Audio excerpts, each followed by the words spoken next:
And the power of activism should never be underestimated.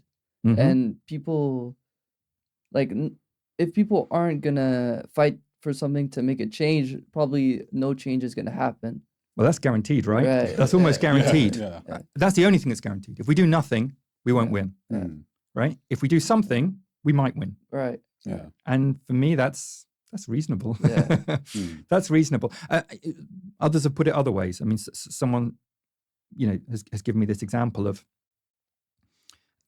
it's a little bit like working on a drug, on a medicine, right? When you're working on a medicine as a scientist, many, many scientists go through their whole lives and never work on a successful bit of technology or a successful medicine.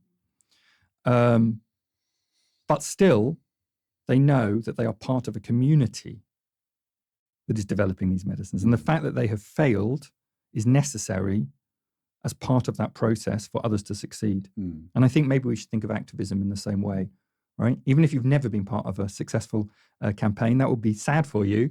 But you are part of something. You are part of a community which is changing things. And we've lost that, right? This is part of the problem of our very individualistic, kind of, I want to be the best society.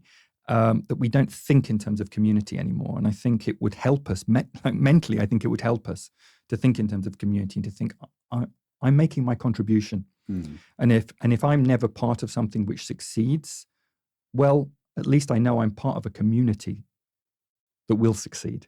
Wow. It's interesting, this idea of community. Do you think that's very big in activism? Like, among activists, that you feel this community and this almost brotherhood and this fight for a certain goal? Do you think that actually compels people to join? Yeah, I think it into does these to some movements? degree. So it's a complicated question. I think it does compel people to join. I think when you're an activist, don't underestimate the social side of things, right? The sense of belonging that people get from campaigning is huge. I see it in our group, in our local groups and our student groups and so on. It's really important part of it. And it inspires, you inspire each other and you learn from each other. And that's really important. I would say it is weakened. It is weakened over the last 30 years.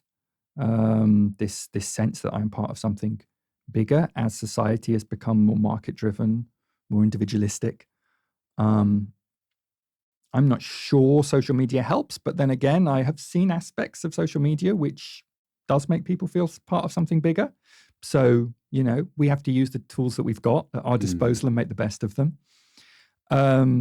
So I would say, no, it's not always the case. Of course, it's not always the case. And I would say in any activist movement, and I'm sure I'm guilty of it too, you get a lot of egotism.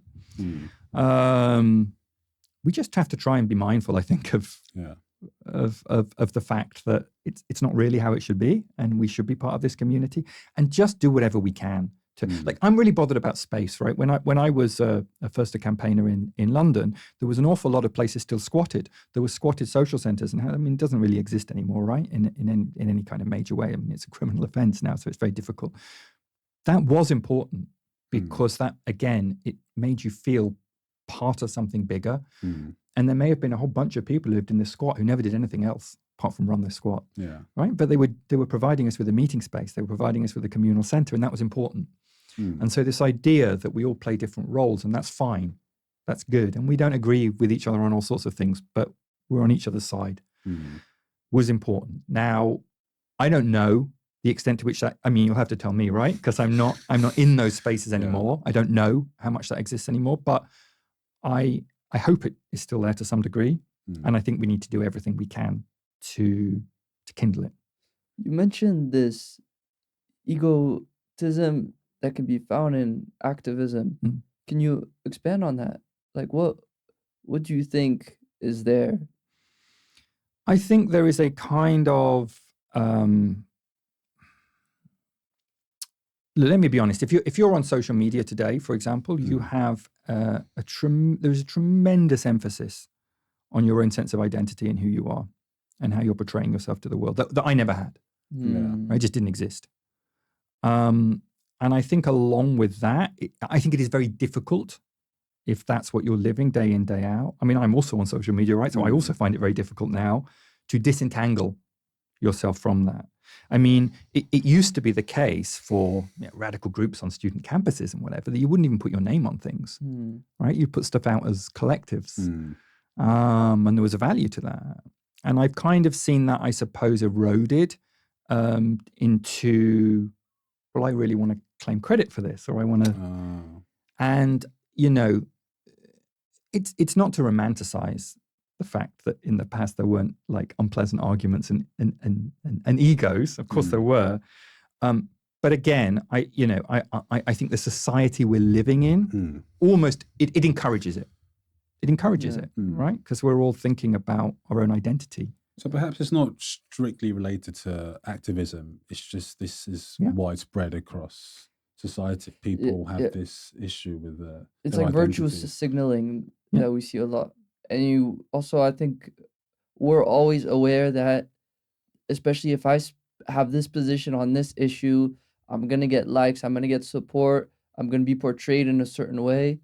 And, you know, we talked about maybe identity, and especially our generation struggles a lot with this, how we're seen and who we are. I think it's easy to fall into that. But then you can say, well, whatever the reason behind it is, if that pushes you to do something good like activists, well, you know, is that, you know, but I think it's good to be aware of it. I think that's the important thing, right? None of us can completely dissociate ourselves from the social conditions we're living in. Of course we can't. But to try and question it and to try to think, how can we do better in terms of bringing people into this movement, into our campaigns, into our activism? I think that's the important